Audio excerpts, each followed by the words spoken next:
A globalização é um processo que consiste no aumento das relações entre os países a partir da diminuição das suas distâncias. Essas relações são principalmente socioeconômicas, culturais e políticas.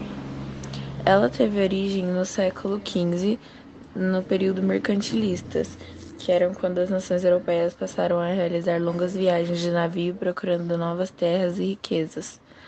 Com o surgimento das colônias de exploração na África e na Ásia, começaram os fluxos de força de trabalho e mercadorias entre países e colônias, e também aconteciam muitas trocas culturais. Depois da Revolução Industrial, a globalização teve uma grande expansão e essas mudanças ficaram mais intensas após a Segunda Guerra Mundial, porque foi aí que o neoliberalismo ganhou força e acelerou o processo da globalização econômica. Surgiram mais pontes entre os negócios e investimentos de uma nação para outra.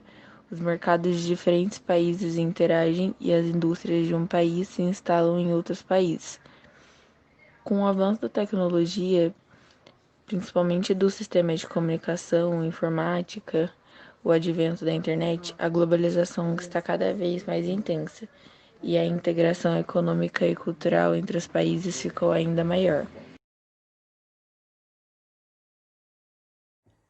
O trabalho na globalização é as transformações ocorridas no meio trabalhista, com a expansão da economia global e a composição informacional das sociedades.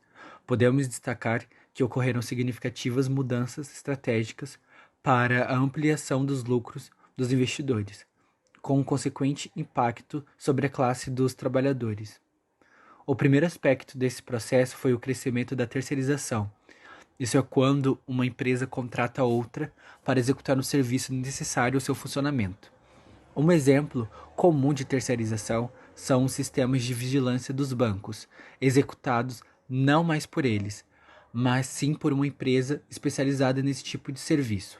Ou seja, a divisão do trabalho na globalização é um sistema de relações e de comércio que envolve o mundo, constituindo uma economia de uma empresa, onde cada país desempenha um papel distinto nessa relação de produção e comércio.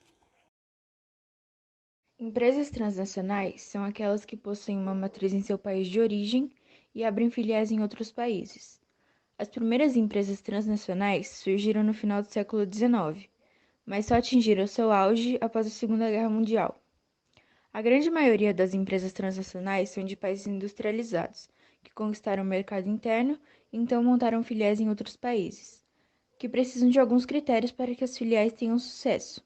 Critérios como potencial de mercado consumidor, matéria-prima, energia, mão de obra, infraestrutura e entre outros. Já que os investimentos realizados pelas empresas são muito grandes, o retorno financeiro tem que ser satisfatório para que então a empresa possa lucrar. Então, parte do lucro é investido para abrir outras filiais e a outra parte é direcionada para a matriz. Um exemplo de empresa transnacional é a Nike, uma empresa famosa que produz calçados, roupas e acessórios. Sua matriz fica nos Estados Unidos e possui filiais espalhadas pelo mundo todo. Globalização, houve alguns aspectos positivos, como a maior eficácia de transmissão de informações, houve melhorias nos meios de transportes, tanto aéreo quanto marítimo quanto terrestre, houve também novas revoluções industriais e a transmissão de culturas diferentes. No entanto, há também aspectos negativos, como a maior taxa de desemprego, já que as empresas transnacionais geralmente possuem tecnologia suficiente para substituir um operário humano por um robô. Além disso, com empresas transnacionais em países subdesenvolvidos, pode haver a exploração de mão de obra barata, onde os operários recebem menos do que deveriam, como no caso da indústria da Nike. A ação sem responsabilidade social e moral das grandes empresas causa desordem em territórios. O principal problema é a exploração da mão de obra do terceiro mundo, que são os países que possuem economia subdesenvolvida ou estão em desenvolvimento, já que apresenta uma divisão de trabalho totalmente injusta, fortalecendo cada vez mais os ricos e enfraquecendo na mesma velocidade os mais pobres. O resultado é a falta de distribuição dos lucros, onde os trabalhadores recebem uma quantidade podendo ser considerada miserável em relação ao preço do produto gerado. E é essa mesma ação que causa o grande índice de desigualdade, que gera consequentemente debates, protestos e até brigas por empregos. Além do salário baixo e injusto, os trabalhadores das empresas transnacionais que se estabelecem nos países de terceiro mundo sofrem com péssimas condições de trabalho.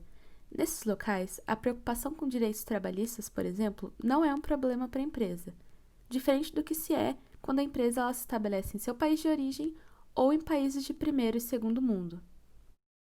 Ou seja, as empresas transnacionais, conforme elas vão se expandindo, elas procuram estabelecer as suas fábricas em países de terceiro mundo. Isso porque, nesses países, não há limite para a exploração de mão de obra. Essa ação, ela acarreta um menor investimento para a empresa transnacional, já que nesses locais não é necessário investir em boas condições de trabalho e em uma maior média salarial, como seria em seu próprio país de origem, resultando, então, num ganho alto valor lucrativo para a empresa e, ao mesmo tempo, numa menor responsabilidade.